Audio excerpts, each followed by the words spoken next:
જય માતાજી મિત્રો. જય માતાજી મિત્રો, સદીવાણી માતા યુટ્યુબ ચેનલમાં આપનું હાર્દિક સ્વાગત છે. અને અમે જઈ રહ્યા છીએ ઊંઝા. અને ઊંઝામાં જતા જતા અમને વિચાર આવ્યો કે ઊંઝા જતા આગળ સતી માતાના ધોમ ઘણા આવે છે. જેમાં ધારપુર ગામ છે. ધારપુર ગામની બાજુમાં સિવિલ હોસ્પિટલ છે. સિવિલ હોસ્પિટલની બાજુમાં ડેન્જર ઝોન તરીકે ઓળખવામાં આવતું સતી માતાનું મંદિર છે. ત્યાં આપણે દર્શન કરીશું અને આગળ જઈશું આપણે. ચાલો મિત્રો ત્યારે અમારી સાથે. મુકેશભાઈ, આ રસ્તો કેવો છે? મજા આવે એવો છે રસ્તો? રસ્તો. અને મિત્રો, તમે પાટણ આવ્યા હોય, તમારા મહેસાણા જવું હોય, અમદાવાદ જવું હોય ને, તો તમે હાલ પાટણના ચાણસ્મા રોડ ઉપર રોડનું કામકાજ ચાલે છે. એટલે ઊંઝાનો રસ્તો સારો અને આગળ તકલીફ ના પડે એવો છે.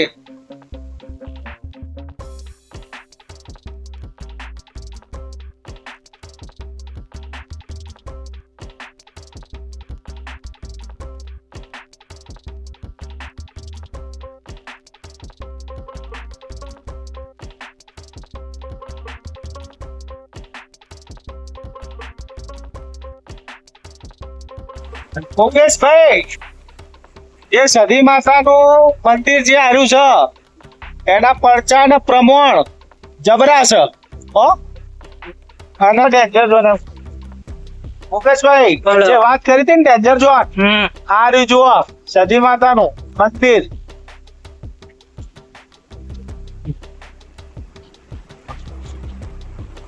દર્શન કરીને જઈશું ને આપણે સતીમાના. સતીમાના દર્શન કરી લઈએ. અને દાદા ભેગા છે દર્શન કરી લઈએ.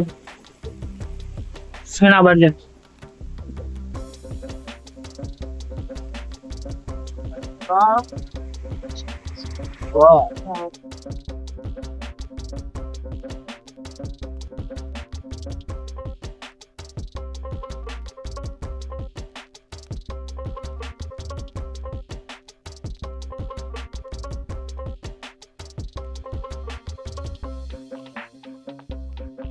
મંદિર આવ્યું સતી મેરડી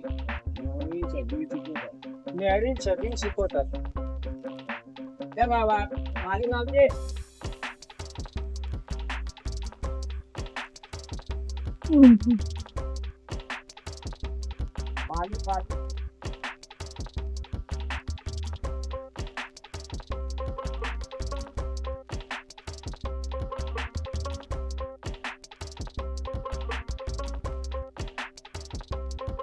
માતાજી મિત્રો, ધારપુરની બાજુમાં અમે જે તમને જગ્યા બતાવી હતી સતી માતાનું મંદિર, પણ સતી માતાનું મંદિર છે, મેરડી માતાનું મંદિર છે અને શિકોતર માતાનું મંદિર છે.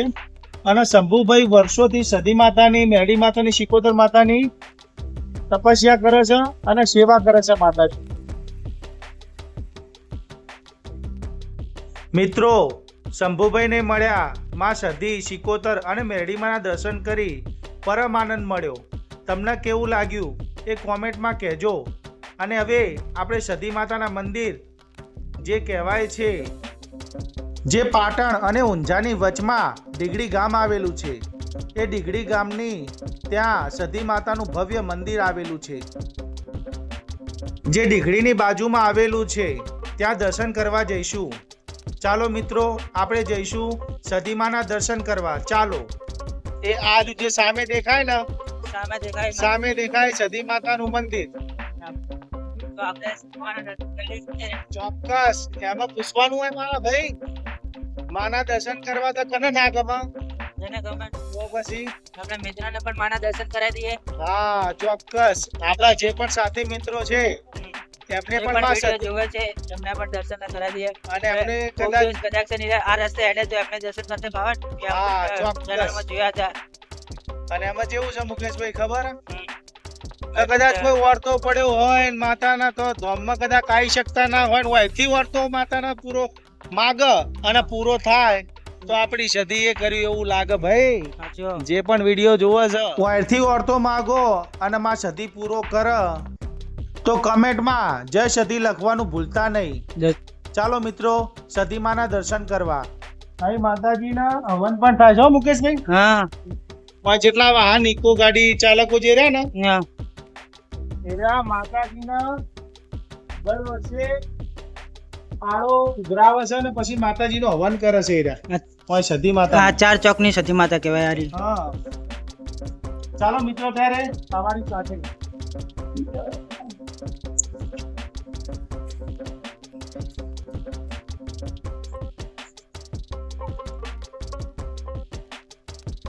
જય હિન્દ.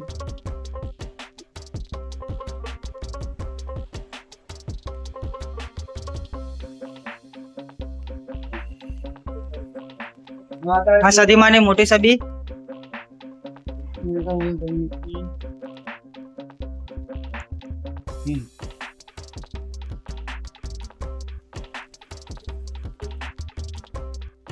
જય માતાજી મિત્રો, તમે અહીં જોઈ શકો છો કે ઘણી માટલીઓ ઘણા પારણા માતાજીના ધામ મૂકેલા છે. જેને વસ્તાર ના હોય અહીં માતાજીની મનથી માનતા રાખે તો માતા એમનું કામ જરૂર કરે છે. જેનો વિશ્વાસ અને ભક્તિ સાચી હોય ને તો માં કોઈના કોઈ રૂપમાં આવીને માતા કામ કરે જ છે. આપણે આગળ જઈશું મિત્રો. પાણીની પણ સુવિધા છે અહીંયા. પાણી પીવા માટેનો પાણીની પરબ પણ છે. બેસવા માટેની પણ છે સુવિધાઓ છે. બગીચાની વ્યવસ્થા ઘણી વ્યવસ્થાઓ કરવામાં આવી છે.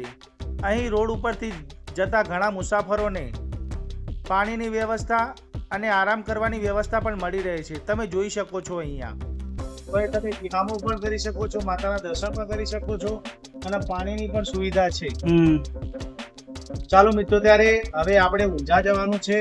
વાર નથી કરવી, જલ્દી નીકળવી. અને એ કમેન્ટમાં લખજો કે માં સદીના દર્શન કરીને તમને કેવો આનંદ મળ્યો. દર્શન કરીને કેવું લાગ્યું? ખૂબ જ આનંદ મળ્યો મુકેશભાઈ. અને મને એવું લાગ્યું કે સદીમાના દર્શન કરવાથી મનને શાંતિ મળે છે. હા. અને કોઈ પણ ધાર્મિક સ્થળ હોય, ગમે તે દેવી દેવતા હોય, ગમે તે માતા હોય, એમના ગોમ જઈએ ને એટલે એમના ગોમમાં જ્યાં પછી આપણને એવું લાગે કે હા આપણની જે શાંતિ હોય એ જરૂર મળે છે. જેમ કે માણસ અઠવાડિયું નહીં કહેતા કે દર રવિવારે માતાજીના ધામ જવું જરૂરી છે. શા માટે? જેમ કે અઠવાડિયા સુધી તમે કામનો લોડ, ઘરનું ટેન્શન, જવાબદારી, આ તે એ બધું મૂકી અને તમે માતાજીના તો ધામે સાચા મનથી જાઓ ને શાંતિથી, તો એવો અટૂટ અને જબરી શાંતિ મળે. હો, તમારું શું કહેવું મિત્રો? વાત સાચી?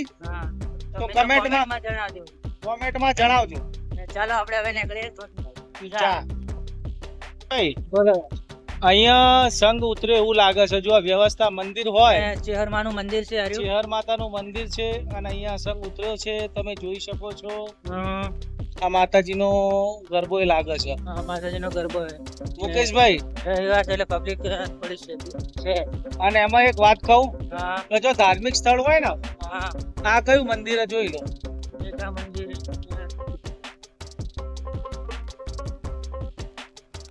જો ધાર્મિક સ્થળ હોય જે જગ્યાએ તમે પગપાળા કોઈ દર્શન કરવા મોટા તીર્થ સ્થાન પર ગયા હોય તો ધાર્મિક સ્થળ તો માતાજીનું સ્થળ ખાતે હોય ને તો વિહામો લેવા માટે પણ આપણાને તકલીફ નથી પડતી. તમે જોયું આપણે ઊંઝા પહોંચી ગયા. મુકેશભાઈ ઊંઝા પહોંચી ગયા આપણે. હા, ઊંઝા આવી ગયા. તમને ખબર આપણે ઊંઝા શા માટે જઈએ? ના તો ત્યાં બતાવીશ ઊંઝા શા માટે જઈએ આપણે. જય માતાજી મિત્રો, ઊંઝા પહોંચી ગયા છીએ મુકેશભાઈ. અમે આ અમારા વિજયભાઈ છે, આ અમારા મેહુલભાઈ. અમારા સધી પરિવારમાં વિજયભાઈના ઘેર દીકરીનો જન્મ થયો છે એટલે અમે એમને શુભેચ્છાઓ પાઠવવા માટે આવ્યા હતા. દીકરી એટલે માતાનું રૂપ કહેવાય અને જેના ઘેર દીકરી જન્મ લે ને સાહેબ, એ ઘર ખૂબ નસીબવાળું કહેવાય. તમારું શું કહેવું મિત્રો? કમેન્ટમાં જણાવજો. જો અમારો વિડીયો તમને પસંદ હોય તો લાઈક, સબસ્ક્રાઇબ અને શેર કરવાનું ભૂલતા નહીં. જય માતાજી.